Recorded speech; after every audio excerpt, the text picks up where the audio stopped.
Hello friends, Radhe Radhe. आप सब लोग कैसे हैं। कल हम भागवत जी के दशम स्कंद में यमला अर्जुन उद्धार पढ़ रहे थे।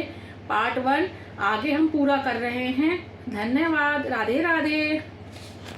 मैया यशोदा ने कहा, मेरा बेटा कितना सयाना है। मैंने तुझे बांधकर अच्छा नहीं किया था। तू अपने मन में यह बात ना रखना बेटा। इस प्रसंग को तू मन से भुला देना। कन्हैया, माता, मैं सब कुछ भूल जाऊंगा किंतु तेरा प्यार नहीं भूल पाऊंगा। मैं कुछ ही समय में द्वारिका नगरी का राजा बनूंगा। वहां भी मैं तेरा यह प्यार का बंधन याद रखूंगा।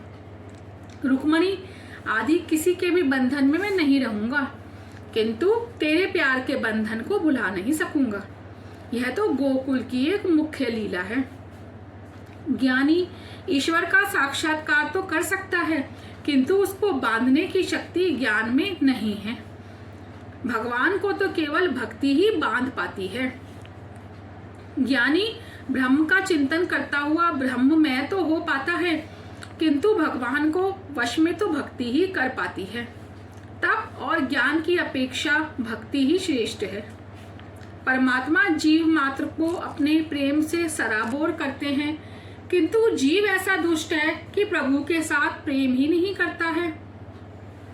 प्रभु के प्रति प्रेम को जगाने के लिए प्रभु के उपकारों का बार बार स्मरण करो। मैं परमात्मा का ऋणी हूँ, उनकी कृपा से ये थोड़ा बहुत सुख पा सका हूँ। ऐसा विचार बार बार करोगे तो प्रभु से प्रेम हो सकेगा। प्राप्त स्थिति में संतोष मानोगे तो प्रभु प्रेम का उदय होगा। परमात्मा से कुछ ना मांगो। परमात्मा भी किसी से प्रेम के सिवाय और कुछ भी नहीं मांगते। जीव मुझे प्रेम तो दे बस। प्रेम से कुछ भी ना मांगो, प्रभु से कुछ भी ना मांगो। उनके उपकारों को हमेशा याद रखो।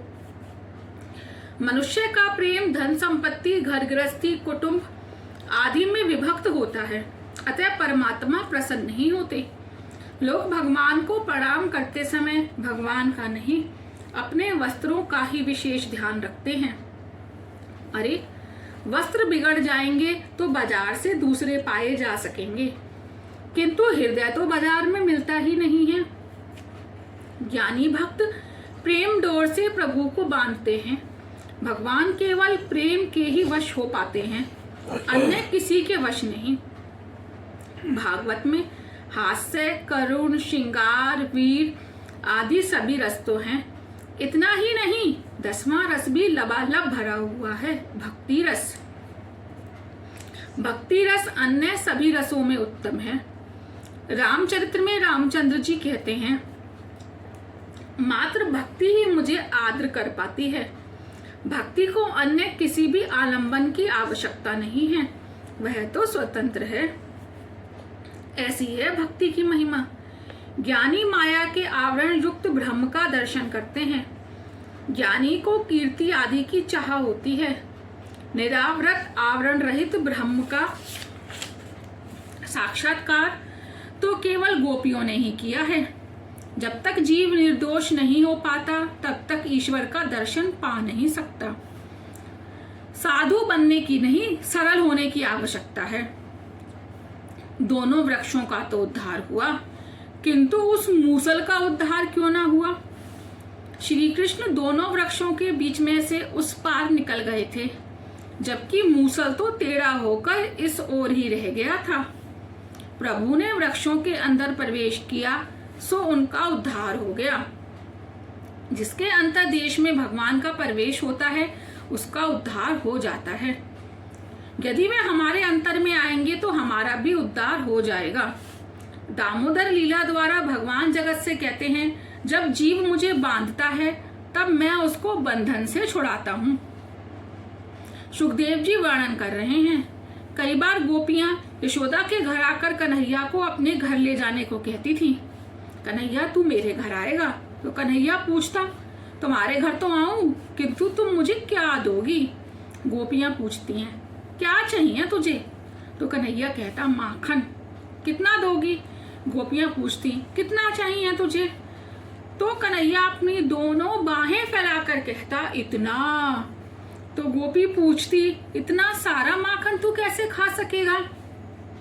कन्हैया, मैं तो कुछ भी नहीं खाऊंगा, मुझे तो अपने मित्रों में माखन बांटना है, अपने मित्रों को खिलाना है।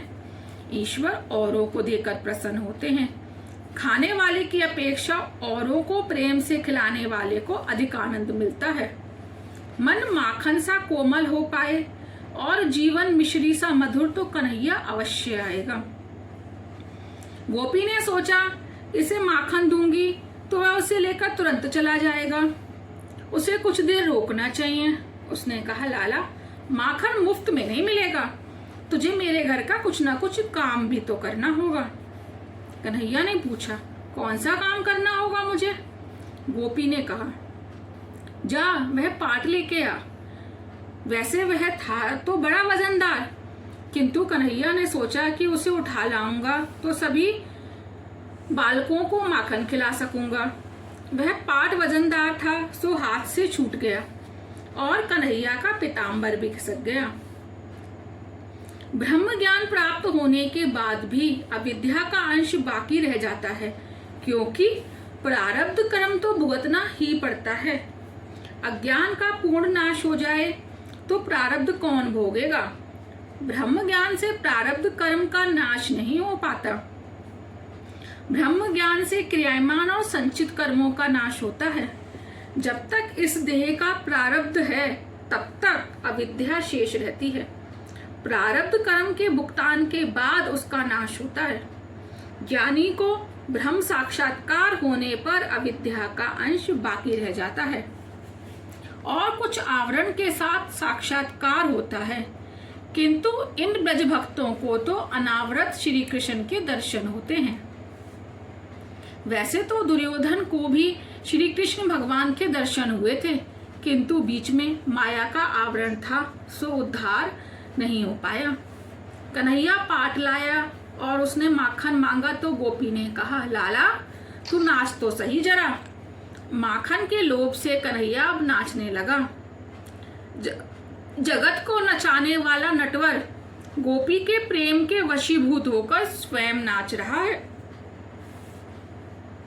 गोपियों के प्रेम से बंधे हुए श्री कृष्ण उनके घरों का काम कर रहे हैं।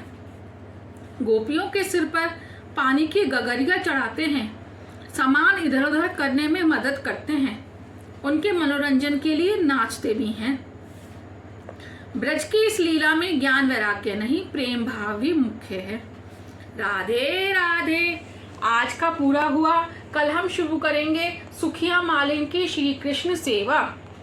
अगर आपको मेरा भागवत जी पढ़ना अच्छा लग रहा है, कृपया करके मेरे चैनल को सब्सक्राइब करिए, वीडियो को लाइक करिए और कमेंट जरूर करिएगा। राधे राधे।